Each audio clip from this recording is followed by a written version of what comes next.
training, then reservist training also like that, no?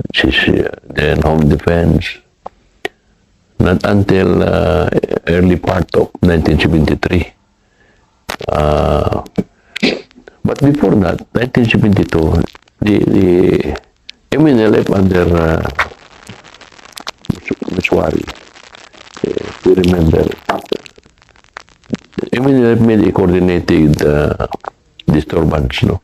Mindanao, Basilan, Pagitawi, all over. So, we're still in Cebu. During the quarters, Camp Lapu-Lapu. I was the G2 then. But 2 weeks, a week before March, first week of March, we are already receiving some bad reports in Cotabato. That the MNLF might be able to overrun the province, especially Cotabato City. So, the information we had is roughly by March 6 or March 5, Cotabato City will fall under the MNLF. So, 3 days before that, around 2 o'clock, President Marcos called up General Abad, established a unified command in Cotabato and Davao, and take over operations. All forces of the police, of the PC, were under us, you know. And even part of law enforcement was under the new group. At the time, the Philippine Constabulary was still with the Armed Forces of the Philippines. So, when we arrived in Cotabato, we commanded the provincial command. No function of the PC. The PC were placed under us. We flew by Fokker plane that time, going to Cotabato. So, we arrived almost before 5 o'clock in Cotabato. And we cannot go direct to the city because there are around 2 rivers before the airport is south of Cotabato City. There are a small river after the airport. It's a big river. We cannot penetrate the city. We might be ambushed. Kasi ang mission noon ang mission really is reverse the tide of ng MNLF to capture all the mga big centers sa Cotabato and even Lanao. Baka mag-spread out sa Bukidnon, mag-spread out sa Davao, mag-spread out sa mga South Cotabato. So, ganun. So, completion, the civil government comes in now, and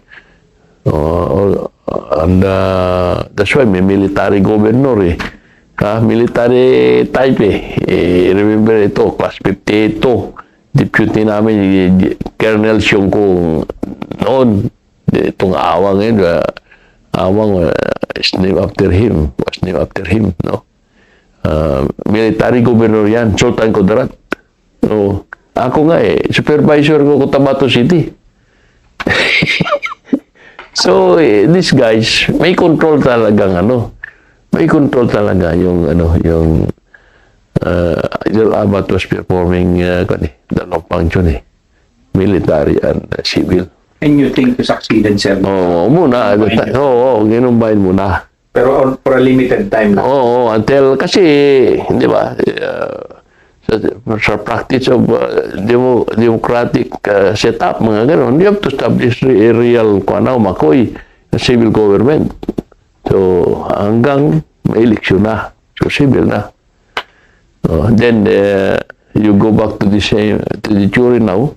na ano ba, military action is an extension of political action. So may politics na eh. Noong araw wala eh. Abat is only one man. You just deal with President Marcos. Ah? Not now. Ah? Oh. Noon battalion commanders, mga brigade yan eh. You cannot think a political guy there interferes with them eh. Hindi. Talagang absolute nun, sir, ng... Almost absolute. No. So, simply balance mo rin yan. You have to respect them. Kung pa rin sila eh. They're still leaders, no? Civilian leaders. You give them also your respect. But what is, you're just doing things right. Or you're doing things the right thing. Hindi sila maka-interfere. Hindi sila maka-ano. Even mga paraan yan. They cannot. Not now. Diba? So, recovering the towns, we are familiar with the map of Cotabato. In the center is Ligwas and Mars, no? Then from Cotabato City, you go around up to the east side, then you go to south, then you go to west again.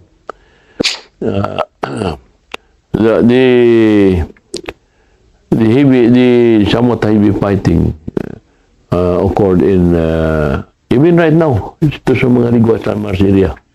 We have significant casualties dyan sa Ligwasan. Because in Ligwasan, the periphery of Ligwasan, no? And if you are familiar with Rio Grande, there's mayroon rin dyan eh. Between Rio Grande and other big river, populated rin yan. And doon sa periphery ng Rio Grande, these are Muslim communities, no? So you have to recover also those communities at saka doon din ang heavy resistance ng MNLF. But our plan is all yung kalaban, the MNLF, we should push them towards Ligwasan. No? Push them towards Ligwasan. Because if we pass them to Ligwasan, they will just be there. They will just be contained. They can be contained na ano. Hindi sila mag-expand outside sa mga Christian territories. Ganun. General Abat is inyo in the area. Ako 63 sa Cotabato na ako na-assign eh. Pero that time the army has no activities mga tactical sa Mindanao eh. Training, meron. So I was assigned in Camp Dado, yung sa Libungan. So,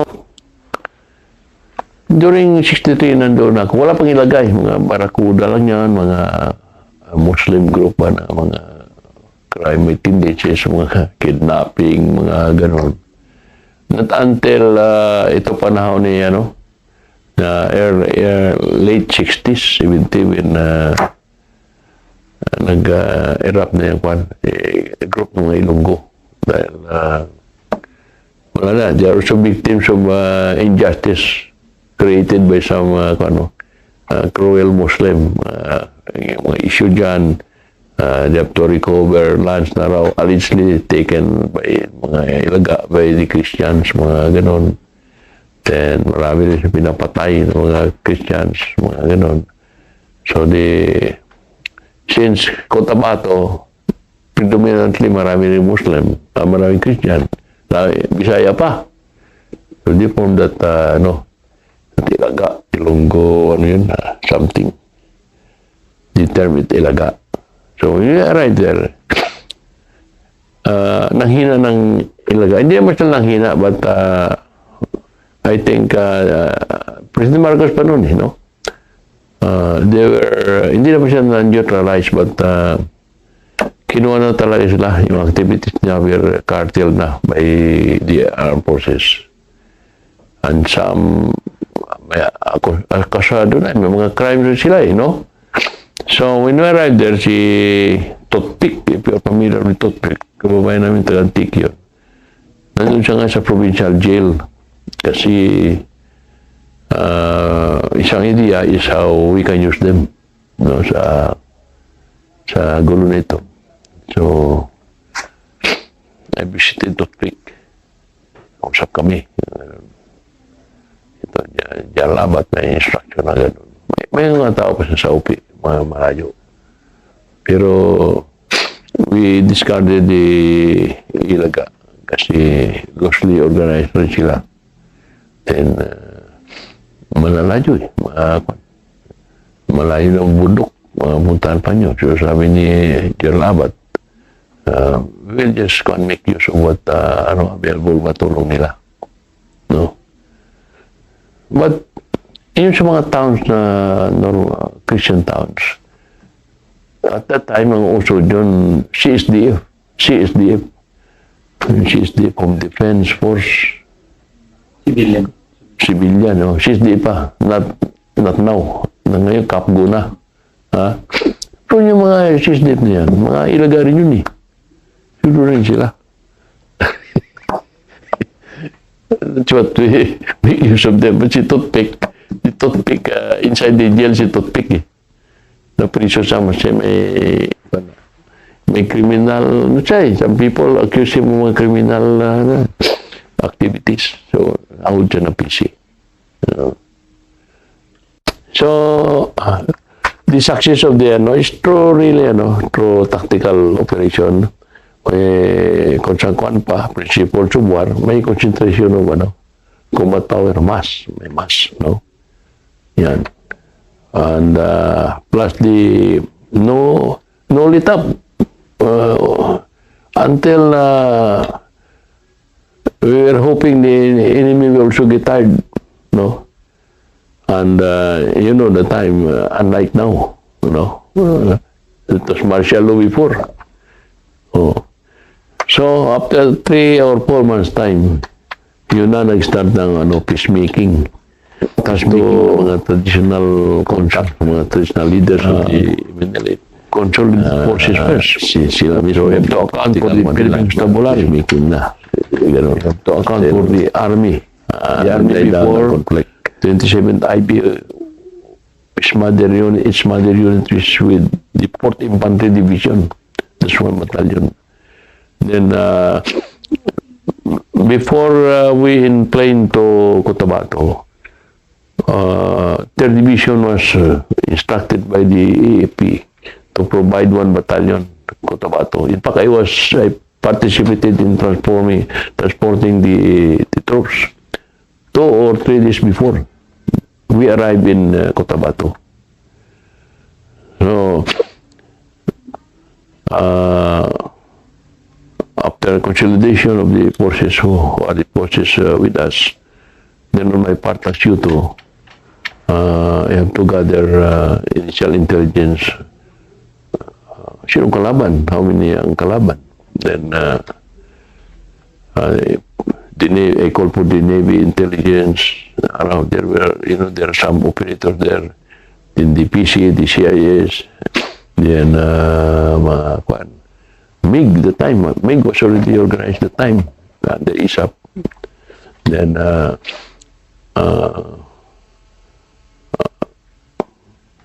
we were facing a formidable enemy. By numbers, Kaplan and the Christians, duda yun, konti. But yung mga towns na up to now, they're still a stronghold of mga associated with Ilagas, mga Ilunggo. Ha? They were organized by us to and provide them support to maintain their positions mga tao na yun. So, Abat now has to gather us and plan for the campaign. So, almost the first one is you have to recover territories now, and then operations are all tactical. We don't mind any, just look for the enemy, then engage in fighting. No stoppage of tactical operation. uh, from 3 to 4 months. Majority of the towns were recovered in Central Mindanao. We shifted the final post to Libak, if you are familiar, because that's the stronghold of the MNLF 10 years ago. That's why we lost we lost a lot of soldiers in final positions in Libak.